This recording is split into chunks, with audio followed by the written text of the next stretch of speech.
Hello students, in the last class I have explained poem Dear Mr. Examiner stanza wise. I hope you all have understood, and in today's video I'm going to discuss question answers related to this poem Dear Mr. Examiner. So come on, let's start.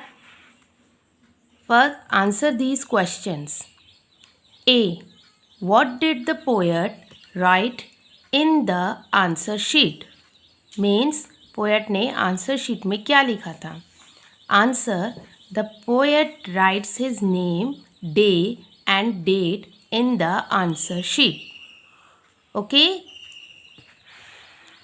Next question is B. During the exam the poet imagines various things happening in the world outside. Write any 3 in your notebook.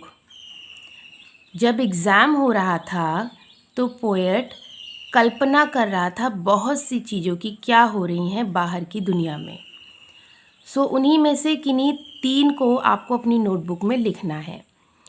So students, as you know, poet was not prepared for his examination, so he don't know anything. उसे कुछ नहीं आ रहा था तो वो खाली बैठा था, तो वही वो इमेजिन कर रहा था.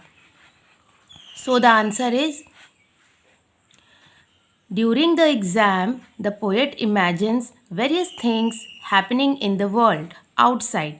These are, वो चीज़ें क्या थीं? Number 1, the rain has finally stopped and the sun has started to shine.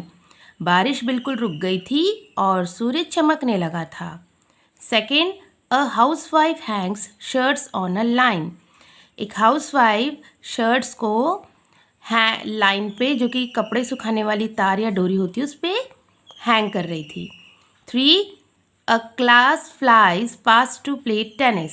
और एक क्लास टेनिस खेलने के लिए निकल पड़ी. फ्लाइज मतलब जैसे बी वगैरह उड़ जाती हैं, तो गेम्स के पीरियड में जैसे आप बहुत खुश होते हैं, वैसे वो क्लास भी बहुत हैप्पी होके फ्लाइज की तरह निकल गई टेनिस खेलने के लिए. Okay. Now question number C. What does the poet want the examiner to mark him for? Do you think the examiner will agree to his request? ये जो पोएट था वो एग्जामिनर जो होता है, मतलब जो एग्ज़ाम पेपर चेक करके नंबर देता है, मार्क्स देता है, उससे वो क्या चाह रहा था?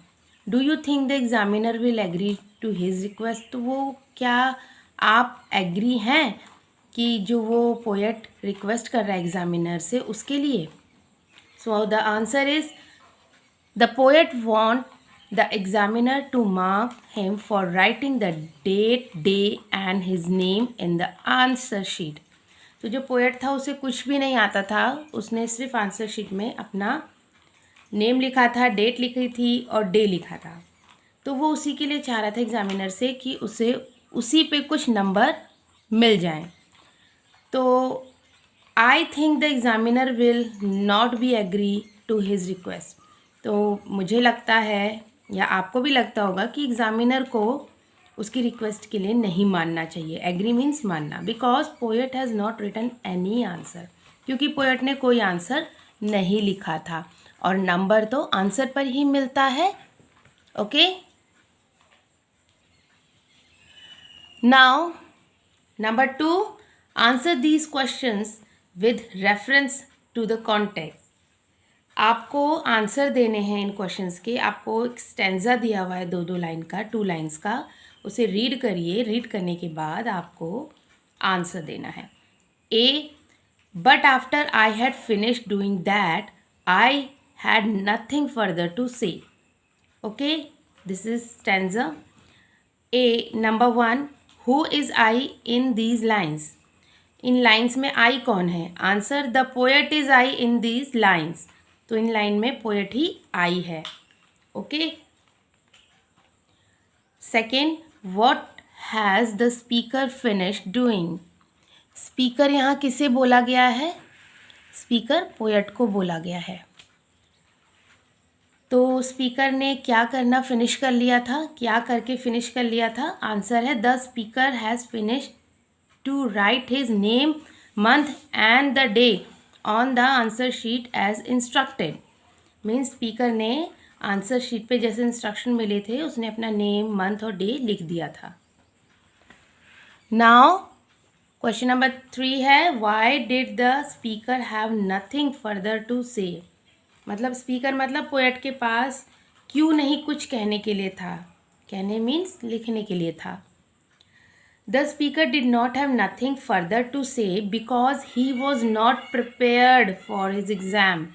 उसके पास इसलिए कुछ नहीं लिखने के लिए या बोलने के लिए था क्योंकि वो अपने एग्ज़ाम्स के लिए प्रिपेयर्ड नहीं था, उसने एग्ज़ाम की तैयारी नहीं की थी। Okay, next B is I suppose to any one outside it just another day. ये भी आपको पता है, 2 लाइन्स हैं पोएम की। इसमें नंबर 1 पूछा गया है why is it not just another day for the poet. तो जस्ट अनदर डे यानी कि कोई अन्य दिन। तो पोएट के लिए जस्ट अनदर डे क्यों नहीं था? The answer is it is not just another day for the poet because it's examination day not a regular day. तो ये क्या था? आज का दिन एग्जामिनेशन का डे था, कोई और रेगुलर डे नहीं था। इसीलिए क्वेश्चन में कहा गया है is it not just another day for the poet. Okay, question number 2 why is he thinking about the people outside. He कौन है? पोएट। अब वो बाहर के लोगों के लिए क्यों सोच रहा था? आंसर है he is thinking about the people outside because he is not prepared for his exams and he doesn't know anything to write। तो वो बाहर के लोगों के लिए इसलिए सोच रहा था क्योंकि वो अपने एग्ज़ाम के लिए प्रिपेयर नहीं था, उसने कोई तैयारी नहीं की थी, उसे कुछ आ नहीं रहा था आंसर लिखने को। नेम डेट लिखने के बाद वो फ्री बैठा था।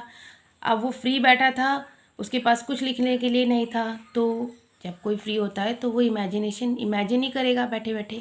तो वही पोएट भी कर रहा था। ओके, क्योंकि उसके पास कुछ भी लिखने के लिए नहीं था।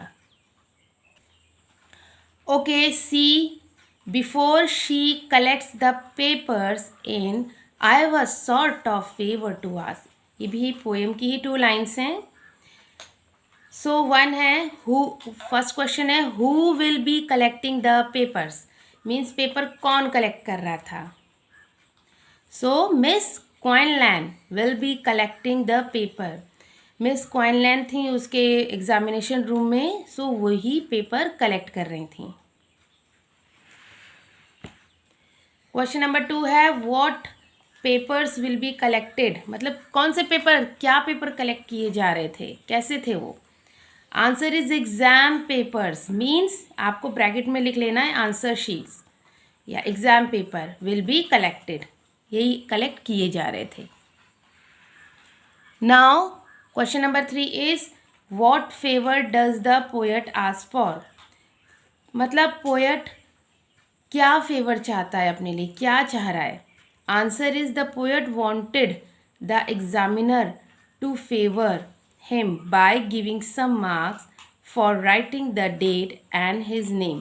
तो पोएट चाहता है एग्जामिनेशन से एक फेवर कि उसने जो उसने अपना नेम, डेट एंड डे लिखा है, इतनी मेहनत की है, उस पर वो उसको कुछ नंबर दे दे, कुछ मार्क्स दे दे। Okay students, so these are the question answers related to the poem what dear mister examiner. So we have finished this question answers. So you all will do these question answers in your fair copy. Goodbye everyone.